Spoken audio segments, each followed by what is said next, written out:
Bienvenidos y bienvenidas a su programa Monseñor Romero y la misión del Evangelio.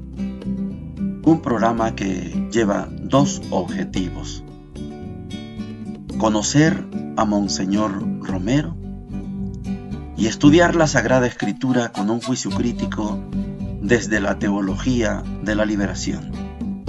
Cada día tendremos un encuentro con Monseñor Romero y con el Dios de Jesús.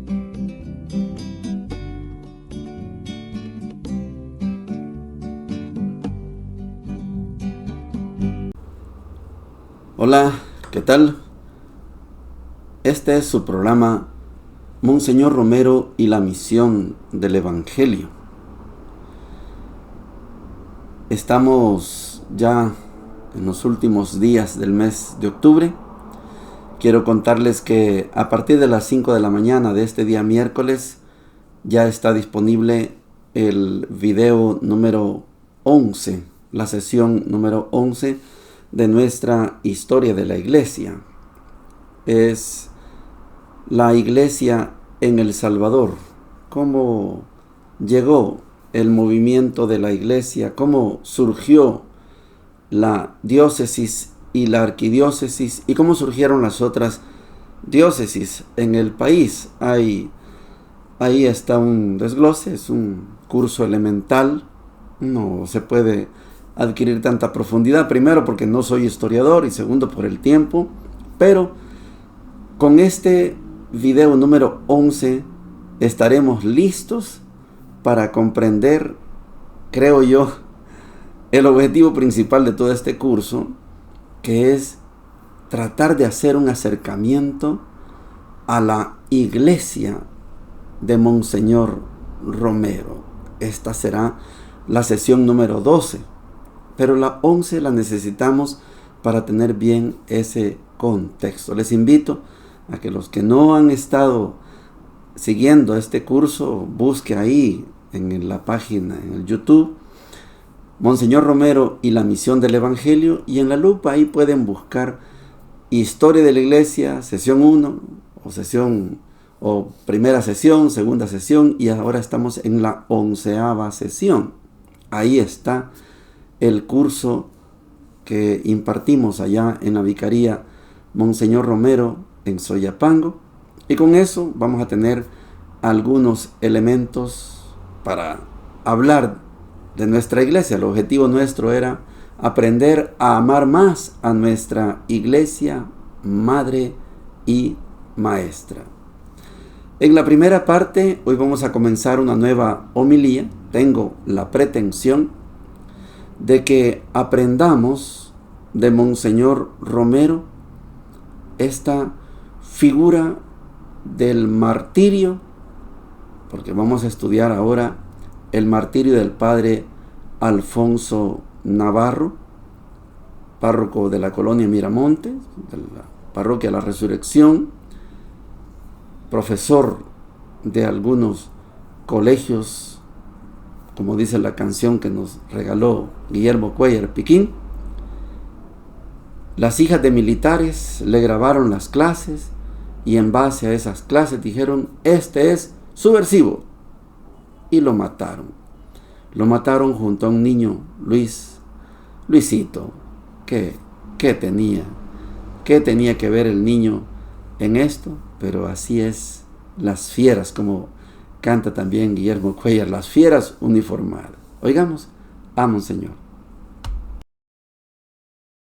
Queridos hermanos, sacerdotes y fieles, estimados radioyentes, cuentan que una caravana guiada por un beduino del desierto desesperaba, sedienta, y buscaba agua en los espejismos del desierto. Y el guía les decía: no por allí, por acá. Y así varias veces, hasta que, hastiada aquella caravana, sacó una pistola y disparó sobre el guía, que agonizante ya todavía tendía la mano para decir, no por allá, sino por aquí. Y así murió, señalando el camino. La leyenda se hace realidad. Un sacerdote acribillado por las balas, que muere perdonando, que muere rezando, dice a todos los que a esta hora nos reunimos para su sepelio, su mensaje que nosotros queremos recoger. Y es hermoso este cuadro, diríamos, de Apocalipsis.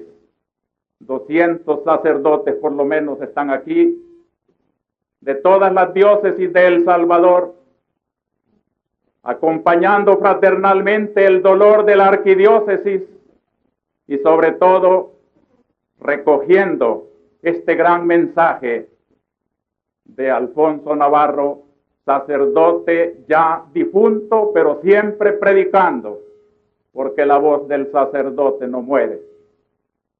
Y una parroquia aquí también reunida bajo la bóveda de la significativa parroquia de la Resurrección, donde todo canta vida, alegría, esperanza, y donde feligreses, comunidades de otras partes han venido también a recoger y se sienten como arropados en un hálito de alegría, de esperanza, de aleluyas, sobre un calvario de sangre, una resurrección de esperanza. Hermanos, ¿qué nos dice este episodio? Esta apoteosis de esta tarde, estos aleluyas pascuales de resurrección. Yo encuentro en el mensaje de Alfonso, el de aquel beduino acribillado por las balas, en primer lugar, una protesta, un rechazo de la violencia. Me matan porque les indico el camino. Y nosotros, la Iglesia, repetimos una vez más que la violencia no resuelve nada, que la violencia no es cristiana ni humana, que la violencia, sobre todo cuando pisotea el quinto mandamiento, no matarás, en vez de traer bienes, trae angustias, lágrimas, zozobras. Y en este caso, no olvidemos que hay una familia también de luto al lado de la familia del Padre Navarro y de toda su familia espiritual, que es la diócesis y la iglesia, la familia de Luisito, que agoniza y muere también junto a su párroco. Para ella también nuestra condolencia. Y desde ese cadáver también inocente, el grito de protesta contra la violencia, porque la vida, hermanos, es tan sagrada en un laico como en un sacerdote. Y ahora lo decimos aquí ante el Padre Navarro, lo mismo que lo decíamos ayer ante el canciller Borgonovo Paul. La vida es sagrada, aún en el más humilde campesino, aún en el sacerdote, así se le considere un criminal, siempre es una vida sagrada. No digamos cuando ese título es el producto de una calumnia, de una difamación que debía de horrorizar a los que causan la muerte, no solamente disparando la pistola, el escuadro, la metralla, sino también a los que empujan esa mano con esa campaña difamatoria contra la iglesia.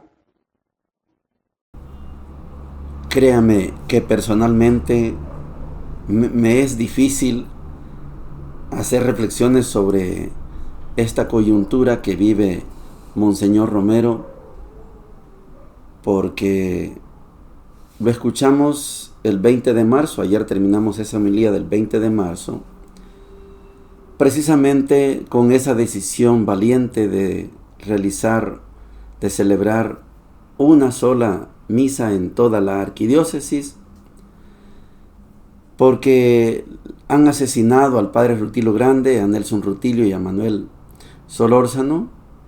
Son coyunturas difíciles. Estamos en el 12 de mayo, y mataron al padre Alfonso, es el segundo sacerdote en ser asesinado. Un día antes, Monseñor ha celebrado una misa, le pidieron que celebrara una misa por el canciller Borgonovo Paul, funcionario del gobierno. La situación va ascendente, la violencia va ascendente, y Monseñor toma la bandera de la cordura. No es la violencia, no es ese el camino, pero la escalada de violencia crecía, y por no escuchar a Monseñor Romero, yo lo digo en ese documento que estoy haciendo de la Semana Santa de Monseñor Romero, por no escuchar a Monseñor Romero, tuvimos que pagar el precio caro de 75,000 a 90,000 muertos en este país, asesinados por las balas de unos y de otros. Qué prudente hubiera sido entender que la violencia no resuelve nada, que la violencia, en vez de traer bienes, trae males, zozobra, y la escalada va hacia arriba, no va disminuyendo. Segundo sacerdote asesinado. Les quiero comentar esta figura de lo que Monseñor Romero presenta como el beduino. Beduino es el especialista, el guía en caminos del desierto. Cuando hay una excursión, cualquiera que sea, siempre necesitamos de un guía. Yo trabajo el turismo y a propósito, ya sabe usted que nos vamos el 15 y 16 de este mes de noviembre para Guatemala. Vamos a la Feria de las Flores, esperando en Dios que todo salga bien, que este huracán Melissa ya nos deje tranquilo. Ya afectó bastante a Jamaica, ayer me contaban que está dañando también Panamá. Queremos ir el 15 y 16 de noviembre a estar en la Feria de las Flores en Antigua Guatemala, pero en toda excursión siempre se necesita de un guía, y en el desierto mucho más, porque los que van en la caravana sienten sed, y el sol hace un espejismo sobre la arena, y pareciera que es agua, pero el beduino es experto y dice, no es ahí, no es agua, no es ese el camino, es por aquí. La figura del beduino que describe Monseñor Romero tiene 3 aplicaciones en sus homilías. Primero, como ahora en esta homilía, se la aplica al padre Alfonso Navarro, asesinado, acribillado, junto con el niño Luisito Torres, y muere señalando el camino, muere perdonando, rezando por los que le dispararon. Es la figura del beduino que presenta Monseñor Romero. Quiere decir que si en el desierto la vida depende de un guía, el asesinar al guía provoca un verdadero desastre. Aquí han matado al guía, al padre Alfonso Navarro, profesor de colegio, párroco de la parroquia La Resurrección en la colonia Miramonte. La figura Monseñor se la aplica al padre Alfonso Navarro en primera instancia, esta homilía del 12 de mayo de 1977. Se la aplica Monseñor a él como persona y se la aplica a la iglesia. El beduino. El beduino es Alfonso, el beduino es Monseñor, el beduino es la iglesia. La iglesia, Monseñor y Alfonso señalan el camino. Esto no es subversión, esto es evangelio. De esto está hablando Monseñor. Me matan porque les señalo el camino. Eso es lo que estamos haciendo. Esto es lo que hace la iglesia. Señalar el camino. Cuando estudiemos la otra semana, primero Dios, vamos a tener el último video ya de este curso Historia de la Iglesia. Veremos cómo Monseñor Romero es acusado, sí, de que se mete en política. En absoluto Monseñor se mete en política. Monseñor se mete en el evangelio puro y vivo. Y esto es señalar el camino. La política no debe ser esa. La política debe ser esta. Este es el trabajo de la iglesia. Señalar el camino. Monseñor José Luis Escobar ha señalado el camino. No es la minería. Ese no es el camino. 150,000 firmas. Respaldamos esa petición de Monseñor. Ese no es el camino. Interesante. La homilía no es tan larga, es corta, igual que la de Rutilio, la del 20 de marzo. Vamos a ir pedacito por pedacito para entender a Monseñor Romero en ese señalar el camino. Por ahora, el beduino es Alfonso Navarro. Después será Monseñor, después será la iglesia. Vamos a las lecturas. Recuerde que en estas lecturas, esta carta a los romanos, yo trato de ser crítico. No soy fundamentalista. Usted ya se dio cuenta que no soy fundamentalista. Yo trato de ser crítico porque esta carta a los romanos, toda, nuestros hermanos de las iglesias evangélicas casi se la saben de memoria, toda, porque la utilizan en contra de la iglesia católica. Decía yo el domingo en Soyapango, hablan mal de su madre porque de aquí salieron, no salieron de otro lado, nacieron de la iglesia, la fundó un sacerdote. Bueno, yo soy crítico con esta carta a los romanos. Estamos en el capítulo 8, versículos 26 al 30, y dice lo siguiente: el Espíritu viene en ayuda de nuestra debilidad, porque nosotros no sabemos decidir lo que nos conviene, pero el Espíritu mismo intercede por nosotros con gemidos inefables. Y Él, que escudriña los corazones, sabe cuál es el deseo del Espíritu, y que su intercesión por los santos es según Dios. Sabemos también que a los que aman a Dios, todo les sirve para el bien. A los que ha llamado conforme a su designio, a los que había escogido, Dios los predestinó a ser imagen de su Hijo, para que Él fuera el primogénito de muchos hermanos. A los que predestinó, los llamó. A los que llamó, los justificó. A los que justificó, los glorificó. Palabra de Dios, te alabamos, Señor. Ayer les decía que es necesario tomar en cuenta las 3 nacionalidades de Pablo para poderlo entender mejor. Hebreo, ahí nació, es un fariseo en el mundo hebreo.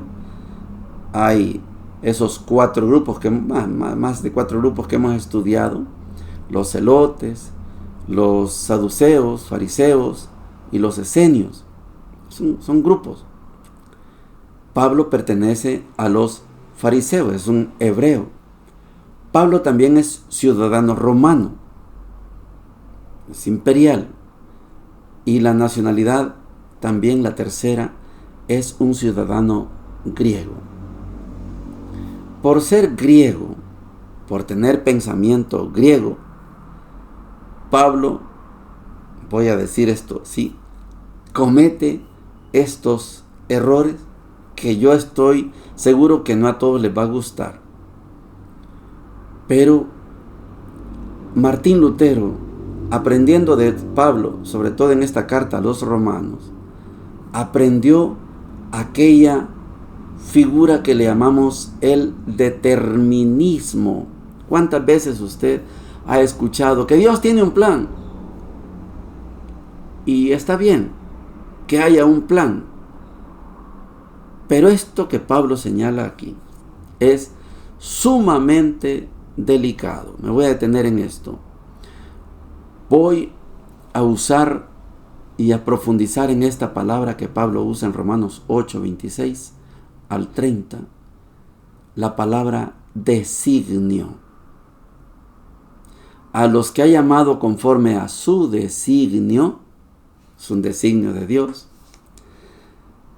Esta palabra es peligrosa. Y yo estoy seguro que muchos de ustedes predican así como San Pablo. Yo no. Porque si yo predico como San Pablo, estoy hablando del capítulo 8 de los Romanos. Si yo predicara como San Pablo, entonces me vuelvo fundamentalista. A los que ha llamado conforme a su designio. Esta palabra designio le da un poder al predicador para decir cualquier barbaridad. Si usted considera que Dios tiene un designio, perdón la palabra, entonces estamos jodidos. El designio es que Dios lo ha decidido así. Y yo no estoy autorizado para decir qué es lo que decide Dios y qué es lo que no decide. Yo no estoy autorizado. Pareciera que Pablo sí. A los que ha llamado conforme a su designio, Dios lo decidió. Sigue la lectura. A los que había escogido, Dios escogió. Esto es delicadísimo. Entonces Dios lo escogió a usted y al que está a la par suya, Dios no lo escogió. Mire qué problema tenemos aquí. Es culpa de Dios. Estoy haciendo elementos juicio crítico de San Pablo. Si es un designio, entonces Dios escogió. Al decir escogió a unos y no escogió a otros. Voy a repetir la lectura porque es delicado. A los que había escogido, Dios los predestinó. Mire qué bonito. Dios los escogió y los predestinó. Este lenguaje le gusta a Martín Lutero. Entonces quiere decir que si usted está convertido a Cristo, fue designio de Dios. ¿Y los demás? Voy a usar un dato. Y los 70,000, 80,000 que están en las cárceles, ¿es culpa de Dios? Sí, porque Él no los llamó. Mire, qué delicado es esto. Si usted cree en la palabra designio, entonces puede decir cualquier barbaridad. Y yo no estoy desautorizando a Pablo. Solo quiero prevenir del peligro para que usted no repita lo que Pablo dice. Pablo lo dice en un contexto. Está emocionado porque él ha cambiado de vida, ha cambiado su vida, está bien. Pero nosotros, 2000 años después, no podemos decir esto. Y se lo digo porque a la hora que usted encuentra otros textos, estos otros textos, ejemplo, los evangelios, 4 evangelios, estos 4 evangelios desautorizan a Pablo. porque no hay un designio. No es el momento, pero lo vamos a estudiar. Cuando en Mateo Jesús presenta la figura del banquete, ya está listo el banquete de bodas de mi hijo. Vayan y traigan a los invitados. Invitados. No quisieron ir. Y Jesús va y le dice, bueno, vayan por los caminos, pues, traigan a todos los que estén ahí. Y todavía hay espacio. Vayan y llenen esto. Ahí no hay un designio, este sí, este no. Todas somos invitados. No hay uno solo excluido. Esto es evangelio puro. Esto desautoriza esta carta a los romanos de Pablo, capítulo 8, 26 al 30. A los que había escogido, Dios los predestinó a ser imagen de su Hijo. Mire qué bonito. Escogió a unos y a otros no. Yo no estoy de acuerdo con San Pablo en esa mirada. En otras cosas, completamente de acuerdo. A los que había escogido, Dios los predestinó a ser imagen de su Hijo para que Él fuera el primogénito de muchos. No de todos, no, de muchos hermanos. Y viene el sello final. A los que predestinó, es un designio de Dios, los llamó. A los que llamó, los justificó, los hizo justos. A los que justificó, los glorificó. Claro, usted predica esto y le sale del corazón un aleluya, amén. Pues sí, porque usted ya está en la iglesia. Usted tuvo una experiencia de conversión. Lo invitaron o tuvo una dificultad y el Señor le resolvió su vida. Y aleluya, ya está. Entonces, ¿se cree usted? Por designio de Dios, ¿se siente usted llamado, predestinado, justificado y glorificado? Está en la iglesia de Cristo. Ya el Señor viene a levantar su iglesia. ¿Y los demás? ¿Qué me importa? No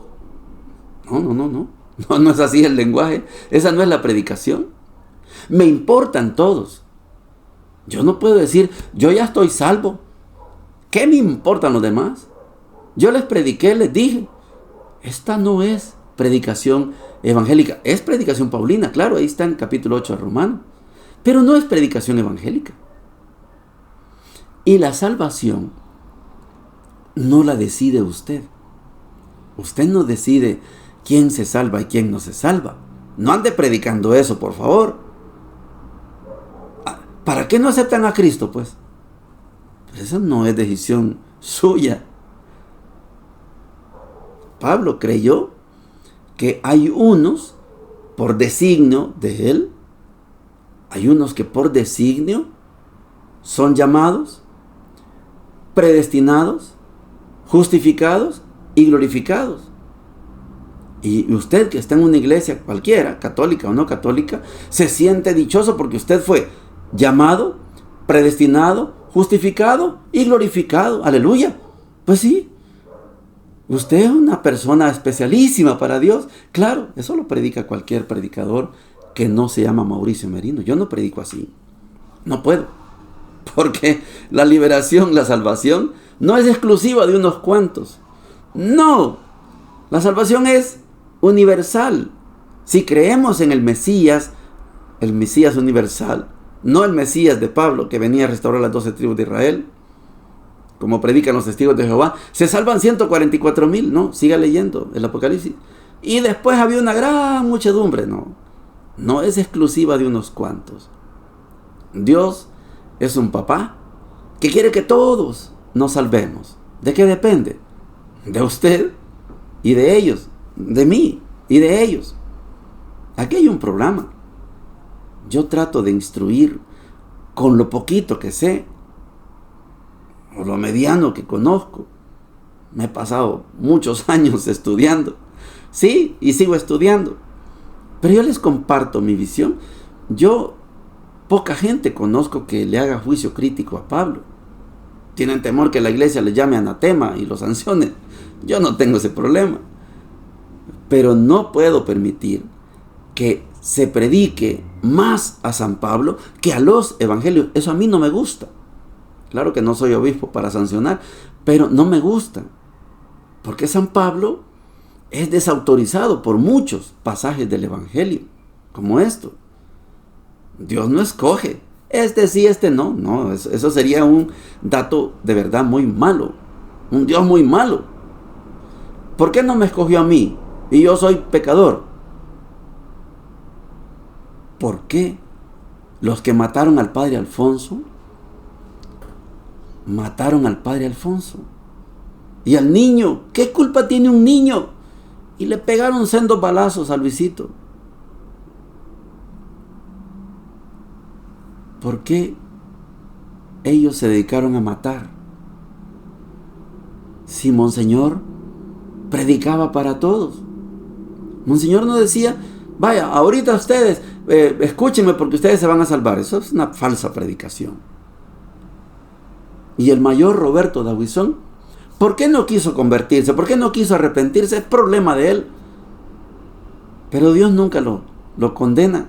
Él se condena. Ellos se condenan. No aceptan. Esta es otra predicación. Pero decir que hay un designio de Dios. Y el designio de Dios es que llama a unos, a otros no. A los que llamó, los predestinó. A los que predestinó, los justificó. Y a los que justificó, los glorificó. Mire qué bonito. Entonces, dichoso usted. Dichoso yo, porque yo me bautizaron chiquito, me confirmaron chiquito, después hice mi primera comunión y todavía era descalzo, y después me hice sacerdote. Dichoso yo, porque Dios me escogió. ¿Ve? Qué bonito suena. No, hay un proceso, cada uno lleva un proceso en su vida. No le echemos la culpa a Dios, por muy bonita que sea la experiencia. No, Dios llama. Algunos decimos sí, otros dicen no. Pero Dios no es que escoja este sí, este no. No. Dios llama. A través de este programa, Dios llama. Ahí ve usted, se acepta. Lucas 13, 22 al 30 dice lo siguiente. Jesús iba enseñando por las ciudades y pueblos mientras se dirigía a Jerusalén.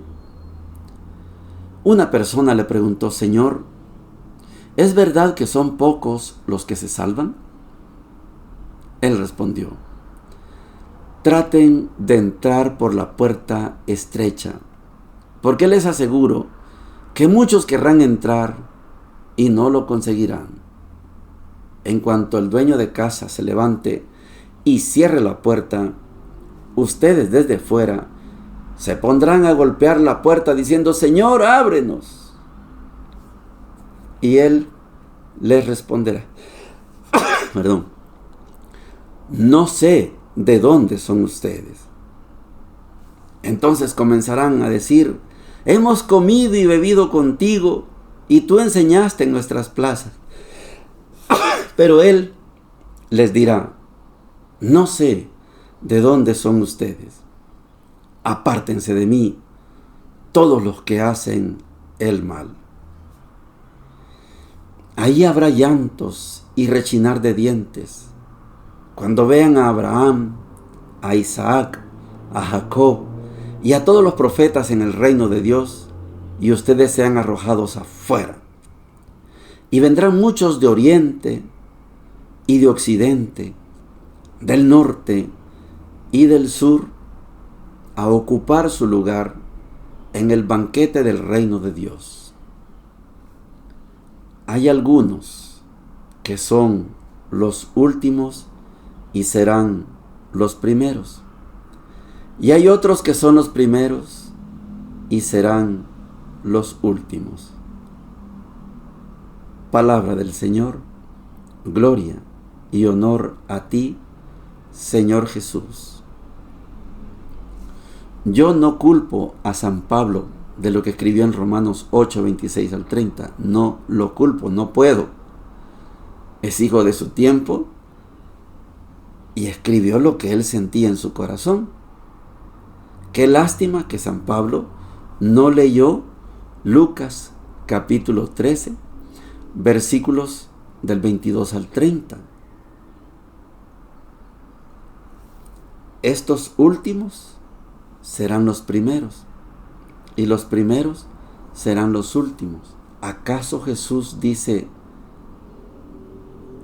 hay algunos que van a entrar y otros que no van a entrar? Hay unos que van a entrar y otros que no van a entrar porque así lo decido yo? ¿Así dijo el Evangelio de Lucas? No. Los que hacen el mal, ellos deciden seguir en el mal.